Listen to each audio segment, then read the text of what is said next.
In a small village, there lived a young woman named Amma. She was a paragon of virtue, having saved herself for marriage. Amma's humility and respect for others earned her the admiration of all who knew her. Her love for God was unwavering, and she often prayed that her future husband would be a man of God. Amma met the prophet through their church ministry. He was charismatic and confident, and he promised to marry Amma and make her his wife.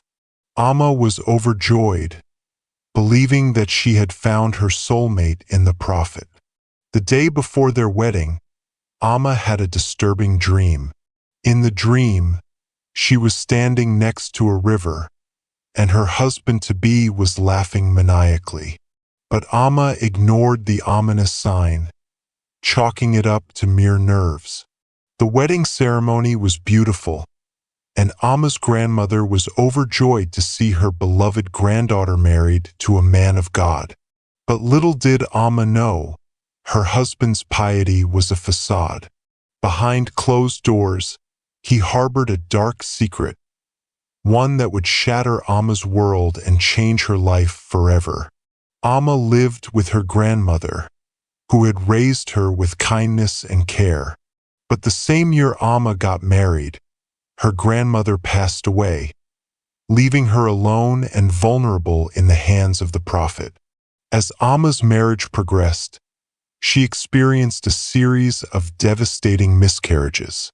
3 times she had conceived, only to lose the child before it could be born.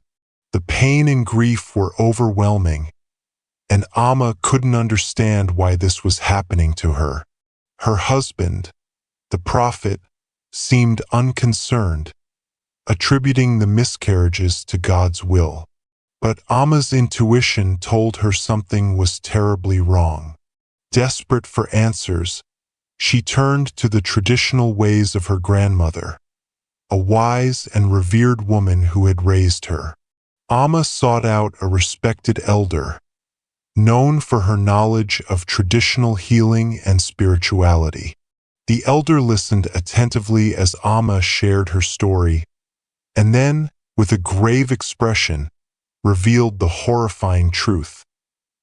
Your husband's power comes at a terrible cost. He is sacrificing your unborn children to fuel his prophetic abilities. The elder woman warned Amma not to play with fire, saying that she shouldn't ask anything that she wouldn't be able to handle. But Amma, being Amma, couldn't resist it. She felt an overwhelming urge to uncover the truth. One fateful evening, Amma decided to follow her husband, hiding in the shadows as he slipped out of the house under the cover of darkness. Her heart racing with anticipation and fear, Amma trailed behind him, determined to uncover the secrets he kept hidden. As she peeked through the window, Amma's eyes beheld a sight that would haunt her forever. Her husband, the revered prophet, was bowing down to a terrifying beast. The creature's eyes glowed like embers, and its presence seemed to fill the air with an unspeakable evil.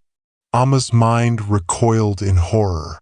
She lost all control, screaming and running wildly into the night. Her husband, aware that his dark secret had been exposed, remained unmoved, his face a mask of deceit. The villagers, alerted by Amma's cries, apprehended her and took her to the hospital for the mad. But Amma's stay was short-lived. The prophet's dark spirit, determined to silence her, choked the life out of her, ensuring that the truth about the prophet's true form would remain forever hidden. Even in death, the prophet's deception continued. He held a grand ceremony to honor Amma's memory, all the while knowing he was the one responsible for her demise. His facade of innocence and piety remained intact, fooling even the most discerning eye. But the prophet's thirst for power and control soon led him to remarry. He claimed that as a man of God, he needed stability and companionship. In truth, the beast that granted him his powers demanded blood, and without it, the prophet would begin to wither away. His new wife, unaware of the horrors that awaited her, soon found herself trapped in the same cycle of pain and suffering that Amma had endured.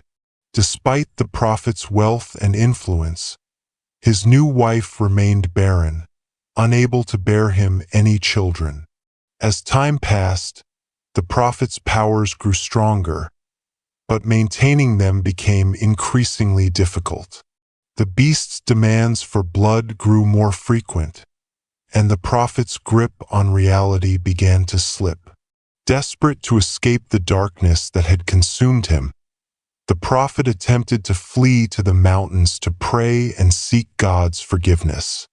But the pact he had made with the beast was sealed in blood, and he found himself unable to utter the name of Jesus in prayer. It was then that he knew he was in too deep and it was too late. In a desperate bid to redeem himself, the prophet confessed his sins to his new wife. But instead of outrage or disgust, she reacted strangely. Her eyes took on a glazed, far-off look, and her voice became flat and robotic. "Yes, my husband," she said, her words dripping with an unsettling obedience. "I understand. You are a man of God, and I will stand by you." The prophet's eyes gleamed with a mixture of relief and triumph. He had expected anger, fear, or even hatred, but instead, his wife had become a puppet, agreeing to everything he said. As the days passed, the wife's behavior became increasingly erratic.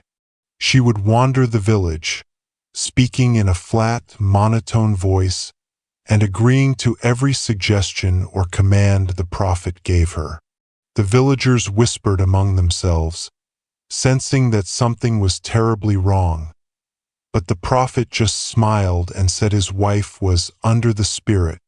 And so, the prophet continued to pull the strings, using his wife as a puppet to further his own dark agenda. The villagers lived in fear of him, and the prophet's powers grew stronger with each passing day. But the darkness that had consumed him would eventually consume them all.